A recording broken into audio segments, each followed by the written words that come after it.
ఆ ఎంపీ ఉదయ్ శ్రీనివాస్ అయితే ప్రకాష్ రాజ్ గారు మీకు ఒక స్థాయి ఉంది, అది ఉంది, మీరు ఇలా ఎవరినంటే వాళ్ళని సమర్థించకూడదు, ఏదైతే చేయకూడదు అని చెప్తూ ఒరే పొరంబోకు ఎదవా ఇట్లాంటివి అంటే ఎలా ఉంటుందని ఇవన్నీ కూడా ఇంకా బాగా అలవాటైన చిట్కాలు కదా ఇప్పుడు. సో అది హెడ్డింగులు అన్నింటిలో అదే హెడ్డింగులు. అంటే బహుశా నేను పవన్ కళ్యాణ్ ఇలా చెప్పమని చెప్పుంటాడని నేను అనుకోను, కానీ రుచి చూపించాలి వాళ్ళ భాషలోనే. ప్రకాష్ రాజ్ అలా అన్నట్టు నేనేం వినలేదు, ఆయన రాజకీయంగా ఏమైనా మాట్లాడి ఉండొచ్చు. కానీ అందువల్ల ఒకరి తర్వాత ఒకరి వరుస పెట్టి ప్రకాష్ రాజ్ని ఎందుకు టార్గెట్ చేస్తున్నారు? ఇక్కడ ప్రశ్న అదే. రావణ్ మీద ఏదైనా చేస్తుంటే ఇంకోటి చేస్తుంటే రావణ్ను చేయాలి, ప్రకాష్ రాజుని ఎందుకు ఇంతగా చేస్తున్నారు? సుందరపు విజయ్ కుమార్ ఆయన కూడా అయోధ్య మీరు ధర్మస్థలంలో మీ పేరు వచ్చింది, ధర్మస్థలంలో తను ఏం చేశానో ప్రకాష్ రాజ్ చాలా క్లియర్గా చెప్పాడు. ఆ వీడియో కూడా ఆ సిట్కు అందజేశానని కూడా ఆయన చెప్పారు. కాబట్టి ఏదైతేనేమే ఒక తీవ్ర స్థాయిలో ప్రకాష్ రాజును టార్గెట్ చేయాలని మటుకు జనసేన నిర్ణయించుకున్నట్టు కనిపిస్తుంది. బికాజ్ ఆయనకున్న పేరు వీటి వల్ల కావచ్చు. నాకు ఒకటే ప్రశ్న ఎదురవుతుంది.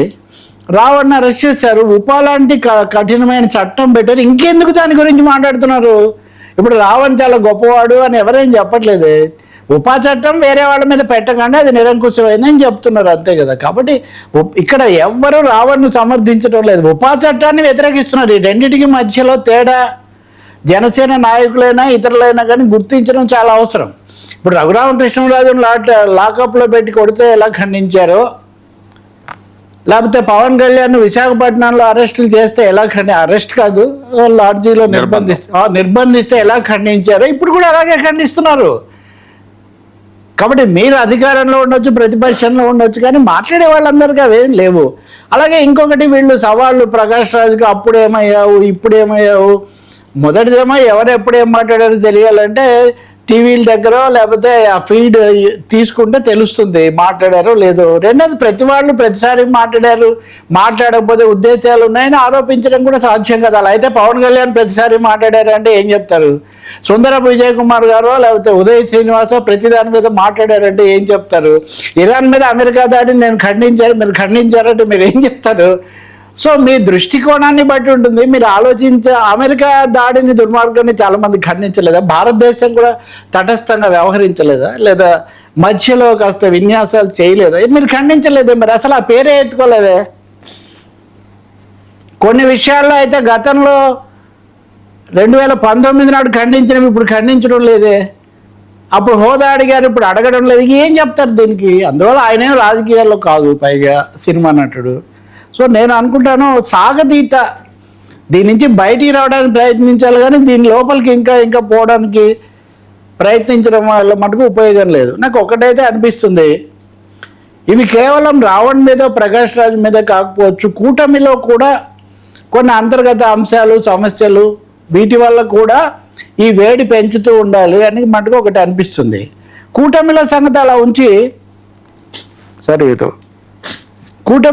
అలా ఉంచి జనసేనలోనే అంతర్గతంగా తీవ్రమైన సమస్య. నిన్న పోలవరం శాసనసభ్యుడు చిర్రి బాలరాజు అంతకుముందు కూడా ఆయన మీద ఇట్లాంటివి వచ్చాయి, అప్పుడు ఆయన గట్టిగా మాట్లాడారు.